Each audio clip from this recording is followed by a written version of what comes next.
here, first things first. Congratulations to the 3 Super 6 Thanksgiving winners who split $25,000 of Terry Bradshaw's money. Were you one of them? You were both. I was not. Listen, I'm waiting on the Sunday, the $250,000. I mean, three-way winners. Each person gets $8,333. That's pretty good. Did you put the but taxes I'm going to get the. No. You pay the taxes after. I won $50,000 on a game show once, so I know how this works. They give you the full money, and then you're responsible for the taxes. Oh, that's nice. So, congrats to them. Sorry, Jenna, go ahead. Big congratulations to them. On to Super 6 NFL Sunday. One of the matchups this week is the Browns against the Steelers. Nick, who wins and by how much? Cleveland wins by 4. Cleveland by 4. I say they're up. The way I think this thing's going to be going, they're up 11 points. Maybe the Pittsburgh gets a late touchdown, cut it to 4. Tries an onside kick, doesn't get it. Baker Mayfield takes knees. That's in my mind's eye the way this game ends. Cleveland by 4. That was very imaginative. I'm just going to keep it simple and say Browns by 6. Okay. I think, somebody's going to miss an extra point and mess it all. Oh, imaginative as well. I like that. Can I jump in and Fox bet something? Absolutely. I Fox bet the Browns will lose. Well, this is the Super 6, but that's fine. Jenna's got the Steelers. So Jenna, I'll do a little stick figure for Jenna. Fox bet something. She's got Browns losing. She's got the Steelers. There we go. Before the game, that looks just like me. Before the games kick off on Sunday, download the Fox Sports Super 6 app. Play for free for a chance to win $250,000 of Terry Bradshaw's money.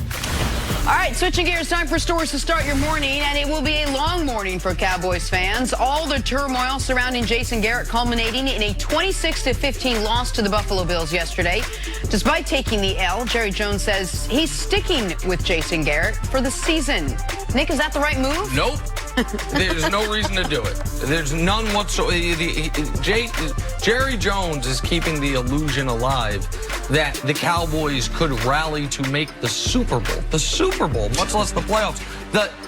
If it were ever going to be reality, which it's not, they would need some facts on the ground to change. The only facts on the ground that could change is the head coach, but they're not even going to change that. So, yeah, it's the wrong move. I don't understand it. I mean, just the camera in on the booth from Jerry at the beginning of the game, clapping, and then at the end of the game, just looking dejected. Yeah, I think we're seeing a beaten man right now. He's out of moves. He don't know what to do other than calling Bill Parcells back, Dez Bryant, and Antonio Brown. It's a wrap. Wrap it up, B. Go ahead and get those U-Hauls. Get those U-Hauls ready, Jason Garrett, because you moving on to the upper room. On to yesterday's action now. Saints improved to 10-2 with a 26-18 win over Atlanta. Big game from do-everything backup quarterback / running back / wide receiver Taysom Hill. Caught a touchdown, ran for a touchdown. Didn't he block a punt? Blocked a punt as well. Nick, could the Saints be the best team in the NFC? Of course they could. You could make an argument they've been the best team in the NFC the last 3 years. Yeah. They're the Minneapolis Miracle away from playing Philadelphia 2 years ago. Last year they had the Rams beat, and the bad call goes against them. And every win is so critical for New Orleans. They've only lost one home playoff game ever since Sean Payton and Drew Brees been together, and that was the game last year that was, some would argue, taken from them unfairly by the officials. They are now still alive for that 1 seed in the NFC, especially because they host San Francisco, the team currently the 1 seed, next week. New Orleans can beat you so many different ways. Right now, they look like the best team in the NFC to me. They got so much scheme versatility. You talk about what you can do, and that guy right there, Taysom Hill, makes them elite. The fact that he can be able to impact your special teams, that he can be your quarterback, he can be a wildcat quarterback, he can be your H-back / tight end.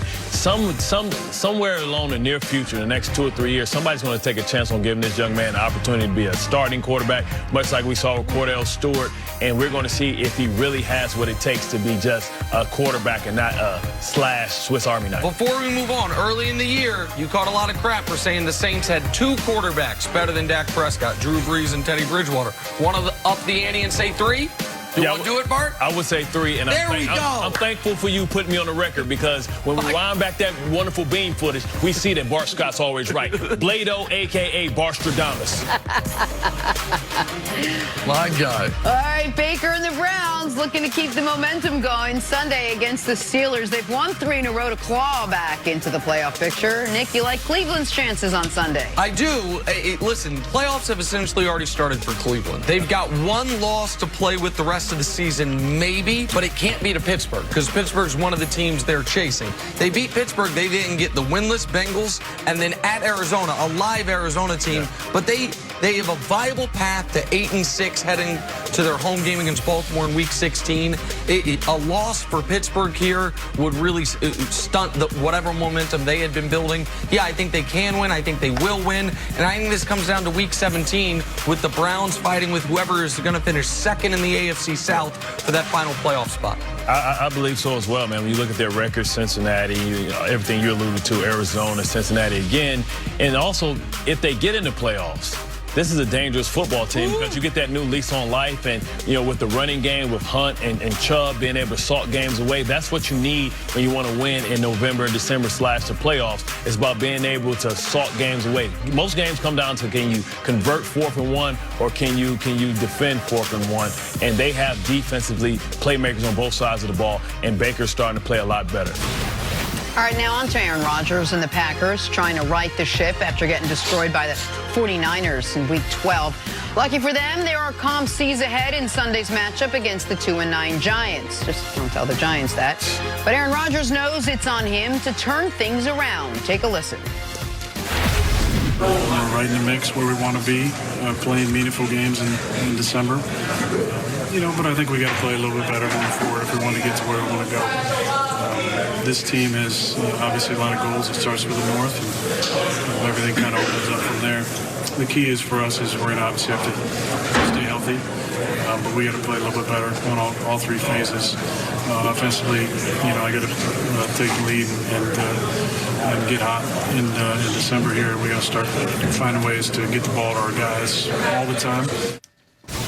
Nick, from what you've seen out of Aaron Rodgers this season, you expect him to suddenly get hot and make a Super Bowl run? I think they absolutely can. They were my Super Bowl pick, and through 11 weeks, I had hoped they'd be 9-2. They are 8-3. Going into the game last week in San Francisco, I obviously foolishly believed they could win. Not only did they not win, they got annihilated, and I still believe they can make a Super Bowl run. I think they have to avoid San Francisco on their path. They've got a bully that they can't beat up, but there's another kid on the block that maybe can, and they can maybe beat that kid up. So they need that guy to take care of their guy, and then they try to take care of him.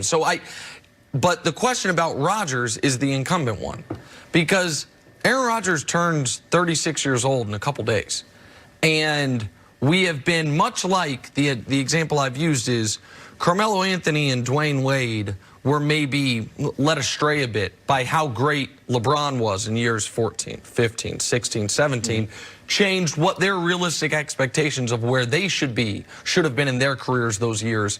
Tom Brady winning an MVP at age 40. Drew Brees, nearly winning an MVP last year, I believe at age 39, changed all of our expectations, pardon me, all of our expectations for how good quarterbacks are going to be in their late 30s. Ben Roethlisberger's elbow popped. Eli Manning got benched. Phillip Rivers is clearly on his way out. Aaron Rodgers, just a couple draft classes behind those guys, right? Now, he didn't start. He sat a few years, and so I think he's fresher, and I don't think he is that close to the end. But is he still in his prime? When they made the coaching change, Bart, we said you've got to make the most that you have of Aaron Rodgers' prime. You got to make the most of what's left of it. Yeah. Is there any left of it? I think there is. I think he shows it over the rest of the season. They're going to be favored in 4 of their final 5 games. The only game they'll be an underdog is at Minnesota, a team they've already beaten. But Aaron Rodgers has played very well this year. He needs to play great if they're going to offset some of their deficiencies in run defense, some of their other deficiencies on the team, if they're going to compete with a team as complete as New Orleans, if they're going to have any chance to upset San Francisco if they play them again. So I still think they can. I'm not going to change my Super Bowl pick. Yeah. But the reason I picked them was because I thought Aaron Rodgers would be league MVP this year. He hasn't played quite to that level. He needs to over the final third of the season. See, I picked Green Bay to represent the NFC in the Super Bowl as well, and it was because I thought out that finally they're doing something to preserve his prime, right? We saw you talk about Tom Brady. Well, what did they do? They got him a running game, and we all, kind of blinked the eye at it. That they brought in Sony Michel. They went out and got another left tackle, and Isaiah Wynn. And then also we witnessed this with Drew Brees as well. So now we're in the era of load management. So what did they essentially do for Aaron Rodgers this year? They gave him load management. They gave him a defense so he didn't have to put it all on his shoulders. They gave him a running game and Aaron Jones that can, all he has to do is turn around and hand the ball off, and all he has to do is be special in spurts. So is Aaron Rodgers still capable of being a elite MVP caliber quarterback? Of course he can. I feel like they finally put a team around there that can complement, what he does, and also gave him a defense where it is not all on him for 16 games. He'll become Superman again, I believe, in the playoffs when he puts himself at risk. He's been injured the last couple of years. He's finally healthy because they're protecting him with a run game. So what makes you think he could be that MVP caliber kind of quarterback again? Because he doesn't have to do it consistently, right? We saw Drew Brees last year trying to do too much. He got a tired arm, and he couldn't throw the ball in the playoffs. He's still Aaron Rodgers. He still can buy time with his legs. He still does the little things that all great quarterbacks do. Change his rhythm at the line of scrimmage. Great hard count. Catch you changing in personnels, getting free plays, cheap plays. It's not always about the physical part. It's about when these quarterbacks get to that Jedi type of mindset, it's when the body and mind meets. And that's what makes them so difficult, because they do the different things. Their football acumen, his football IQ is so high.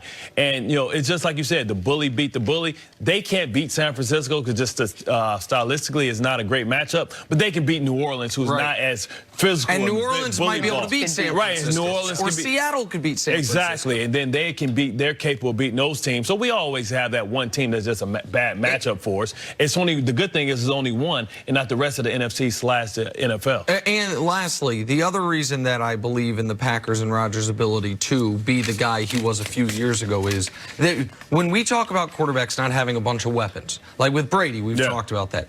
If you're a great quarterback and your weapons are limited, you become a very good quarterback. That's what's happened to Rodgers. Remember, Devontae Adams was out for 6 weeks, and his numbers are very good but not great. They didn't fall off a cliff. He's now going to have his full complement of weapons, you would think, moving forward. That should help them a ton. And aside from that Niner game, he does such a great job of not turning the ball over. Only 2 interceptions on the year, lost that fumble against the Niners. That's always going to keep them alive late in these games. Jimmy Graham is he's got to be borderline. Jimmy Graham's got to be I was going to say the B word. No, he's got to be better. They'd be better with Jared Cook. Bum. I'm sorry. Bum. Okay. Coming up, will Deshaun Watson Not the other B word. I'm not trying to outshine get Tom canceled. Brady on Sunday? That's next on First Things First. I was going to say.